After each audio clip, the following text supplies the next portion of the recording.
Nasce ancora una volta come gaming phone, ma questo smartphone di Red Magic è diverso dagli altri gaming phone. È un nuovo componente della famiglia che non esisteva fino ad oggi, è più sottile, sembra molto più uno smartphone comune e costa ancora meno. E se conoscete i prezzi di Red Magic, questo non può che sorprendervi o quantomeno incuriosirvi. Vi racconto tutto in questa recensione completa per sapere tutto e anche un po' in anticipo, quando possibile. In questo caso no, avevo un embargo. Trovate il nostro canale di WhatsApp in descrizione, seguiteci perché lì c'è qualche anteprima. Per tutti gli altri iscrivetevi al nostro canale YouTube e attivate ovviamente la campanella delle notifiche. E noi iniziamo.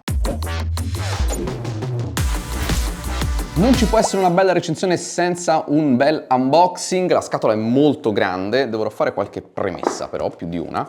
Qua dentro abbiamo ovviamente lo smartphone, abbiamo poi una scatolina che contiene un apprezzatissimo bumper per lo smartphone, eccolo qua, con questa trama trasparente ma a coste, che non protegge però i lati lunghi, protegge soltanto quelli corti e la parte posteriore. Oltre a questo, in questa scatolina c'è una cosa che non dovrei neanche farvi vedere perché se lo comprate non lo trovate, ovvero degli adesivi che li hanno messi ma poi mi hanno detto oh non ci sono però nella confezione di vendita. Vabbè, niente. Vi racconto anche questi retroscena, queste curiosità. Abbiamo poi un cavetto USB-C e un alimentatore da 80 watt con presa cinese. Lo smartphone è firmware europeo, è europeo a tutti gli effetti, ma come sempre Red Magic mi manda dei pre-produzione che hanno ancora l'alimentatore cinese. Bravissima Red Magic che ancora mette il caricabatterie, ma l'altra premessa è che ci sarà il caricabatterie nella versione finale, quella europea. Non lo so perché contrasta un po' con le leggi europee. Se qualcuno lo compra me lo faccia sapere nei commenti. Ma quindi andiamo al sodo perché come vi ho detto questo smartphone è più sottile e sembra molto più uno smartphone comune, lo state già vedendo, vi racconto tutto. Ecco qua il nuovo 10 Air in questa colorazione nera, a me piace veramente tanto. Ultimamente stanno uscendo veramente tanti belli smartphone perché mi rendo conto che quando poi faccio recensioni dico questo è uno dei più belli degli ultimi mesi e ci aggiungerei anche questo. Molto pulito, non avrei mai pensato di dire una cosa del genere di un Red Magic, con questa finitura in vetro che ha praticamente un colore molto simile a quella della finitura in metallo del profilo.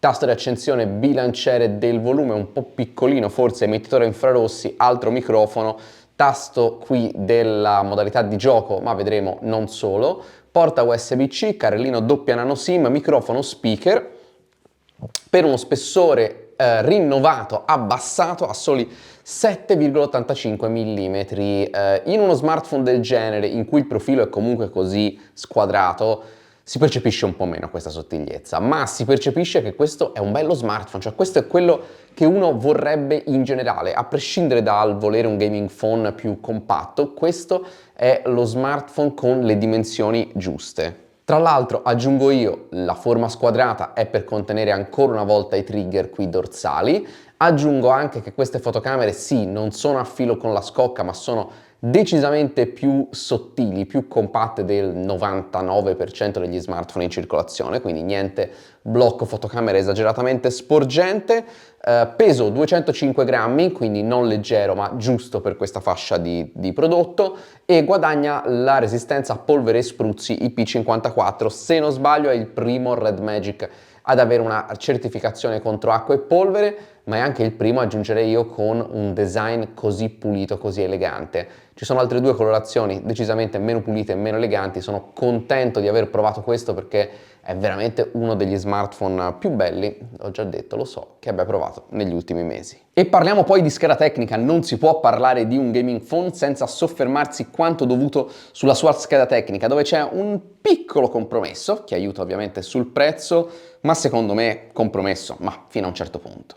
In termini di prestazioni, andiamo a guardare la scala tecnica, abbiamo il processore Snapdragon 8 Gen 3, quindi non 8 Elite, ma la generazione precedente, octa-core da 3.3 GHz con processo produttivo a 4 nanometri, mi pare, oddio, ora ho un lapsus, più il processore aggiuntivo Red Core R3 di Red Magic per alcuni compiti specifici, più la GPU Adreno 750, questo è un po' l'unico diciamo così, compromesso, che poi un compromesso in realtà non è, rispetto allo Snapdragon, scusate, al Red Magic 10 Pro. Tagli di memoria RAM 12, 16 GB LPDDR5X, 256 o 512 GB di memoria interna UFS 4.0, quindi memoria velocissima, ottima connettività, 5G, Wi-Fi 7, Bluetooth 5.4, c'è l'NFC, c'è il supporto Dual SIM. Purtroppo non c'è il supporto eSIM, andate nella recensione testuale dove trovate il link alla spiegazione di come ovviare a questa cosa. Ho fatto una recensione di un prodottino che risolve il problema e vi dà l'eSIM in tutto, anche in questo Red Magic 10 Air. Dal punto di vista di prestazioni questo smartphone è una bomba, non si notano, devo essere sincero, le differenze con lo Snapdragon 8 Elite. Da un anno all'altro le differenze sono così poche che veramente difficilissimo notare la differenza in termini di prestazioni e per quanto riguarda le temperature, le prestazioni, siamo veramente al top. Non c'è un sistema di dissipazione attiva, c'è un sistema di dissipazione passiva che fa scaldare un po' più lo smartphone qua dietro, ma le prestazioni rimangono veramente eccellenti. E poi, questo display senza interruzioni che arriva praticamente su tutti i bordi con angoli molto squadrati mi fa impazzire, vi dico tutto. Questo schermo, ragazzi, gli schermi dei Red Magic ormai da anni sono forse la cosa che più dà piacere agli occhi guardandolo. Guardate che display, con questi angoli molto squadrati, senza interruzioni, la fotocamera è sotto al display, ma anche se mi soffermo così e la inclino, anche con l'effetto quadrettatura che fa la registrazione in video, non riuscite a vederla. È veramente bellissimo. 93,7% di screen to body ratio, quindi il 93% della superficie frontale, anzi quasi 94%, è occupata dal display che è un 6.8 pollici AMOLED 1.5K 1116 pixel per 2480 pixel con una luminosità di picco di 1600 nit, che non sono tanti quanti altri smartphone, ma nell'uso quotidiano è difficile vedere la differenza, anche in una giornata super assolata. Ieri lo era finalmente e veramente zero problemi, ed è veramente un bel pannello, 120 Hz, quindi non arriva a 144, 165, non mi ricordo, di altri smartphone, però veramente fluidissimo, estremamente godibile e veramente molto bello, molto bello. Sul software non ci sono novità, qui abbiamo Red Magic OS 10 basato su Android 15 e ancora una volta Red Magic non dà garanzie per quanto riguarda gli aggiornamenti, né nuove versioni di Android, né patch sicurezza, aggiornicchia, non è che non aggiorni per nulla, ma non vi aspettate aggiornamenti tutti i mesi per 7 anni. In tal senso, ancora una volta, non è lo smartphone da comprare se volete aggiornamenti per i prossimi appunto 7 anni, ma vi comprate un qualcosa che funziona, che avrà le dovute patch di sicurezza e i dovuti miglioramenti in caso di qualche problema, ma difficilmente riceverà grandissime cose. Ma adesso vediamo come funziona. Non voglio perdermi in troppe chiacchiere sul software, oltre a quelle che ho già fatto, perché non ci sono in realtà particolari novità.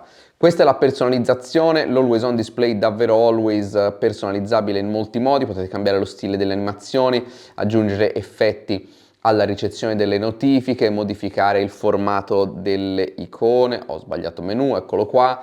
Io in questo caso ho appunto forzato il cercare di rendere omogenee le icone. Devo dire, non si nota troppa differenza, ci sono anche dei temi, però andiamo qui e vedete che non è che siano tantissimi, quindi diciamo sono una base da cui partire. Abbiamo Red Magic AI, che sono poche funzionalità. Qui in funzionalità abbiamo una nuova voce che è quella della Magic Key, ovvero del tasto qua sopra, che al momento apre il Game Space, ma che può fare un'altra di queste cose. Come vedete non può andare ad aprire un'applicazione specifica, al massimo può cambiare la suoneria, che è una cosa comoda. Non abbiamo più quindi l'interruttore, abbiamo il pulsante. Tastino Z-Pop, quello per navigare anche senza usare le gesture, e queste sono tutte le altre funzionalità aggiuntive di questo smartphone. Per il resto c'è un menu dedicato qui al Game Space e a questo punto andiamo, anche se vogliamo, in gioco. Qui si possono ovviamente cambiare le impostazioni anche dei giochi. Se tappiamo qui possiamo anche andare a scegliere delle funzionalità come giocare con tastiera o mouse, ma noi entriamo nel gioco, così vi faccio vedere il menu delle impostazioni aggiuntive dei giochi, che è lo stesso, magari non vado troppo a fondo, è lo stesso degli ultimi Red Magic. Qui abbiamo le varie modalità di prestazioni per CPU e GPU, quindi se vado sul superlativo, ecco, le traduzioni sono migliorate qualche anno fa e poi da lì non ci sono state in realtà particolari novità. Da qui possiamo andare ad aumentare appunto le prestazioni, ad attivare varie funzionalità come il mirino aggiuntivo, come qui ci sono le macro, per esempio tappando qui possiamo andare a generare macro, quindi per fare compiti ripetitivi voi toccate un tastino virtuale e lui fa tutto al posto vostro. Tra l'altro sto ammirando questo display che ha dei colori veramente super vividi, una figata assoluta. Sto sfiorando i tasti qua sopra e vedete lì dove compare quel puntino rosso è dove io ho impostato in questo gioco i trigger dorsali. Andando qui li potete modificare, potete andare a farli attivare anche alla doppia pressione, al click, alla pressione prolungata, alla gesture. Insomma, potete andare a personalizzarli in moltissimi modi. Non vi ho ancora fatto vedere tutto. Qui avete la possibilità di andare a modificare il refresh rate del display gioco per gioco, potete aprire alcune applicazioni in finestra, potete svuotare la RAM, andare a impostare promemoria, insomma potete veramente fare tantissimo. Potete anche spegnere lo schermo ma senza che il gioco se ne accorga. Se dovete aspettare del tempo dentro al gioco ma non volete che si consumi troppo batteria, è veramente un'ottima funzione. Andiamo ad alzare il volume, l'audio è ancora una volta buono, è un audio stereo. Qui la capsula auricolare qua a sottilissima va a fungere da secondo speaker. Vado a far partire il mio aeroplanino così recupero un po' di tempo di gioco. Eccoci qua e abbiamo il gioco che gira al massimo dei dettagli, lo vedete qua sotto, 120 fps, non fluidissimi. Veramente eccezionale e come vi ho detto diventa leggermente tiepido, ora sta diventando piano piano leggermente, ma proprio appena tiepido qua sulla parte centrale e un pochino più vicino alle fotocamere, però rimane veramente, ecco, sono già stato colpito, non ho visto arrivare neanche il proiettile, sono veramente delle prestazioni eccezionali.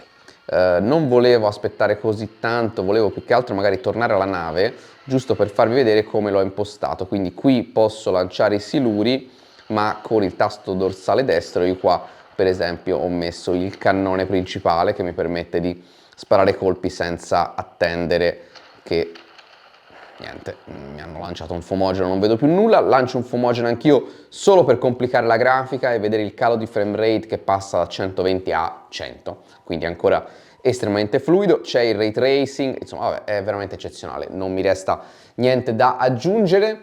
Ho invertito un po', guardate qua, non vi ho fatto vedere prima il LED RGB che è nel cerchio del flash. Adesso è attivo perché è attiva la modalità di gioco e quindi ho impostato che lampeggi di viola, ma se andiamo qui su, si chiama striscia luminosa, anche se di strisce luminose non ce ne sono più, potete andare a scegliere come deve lampeggiare in base alla tipologia. Per esempio qui abbiamo, adesso non mi ricordo quale sta andando,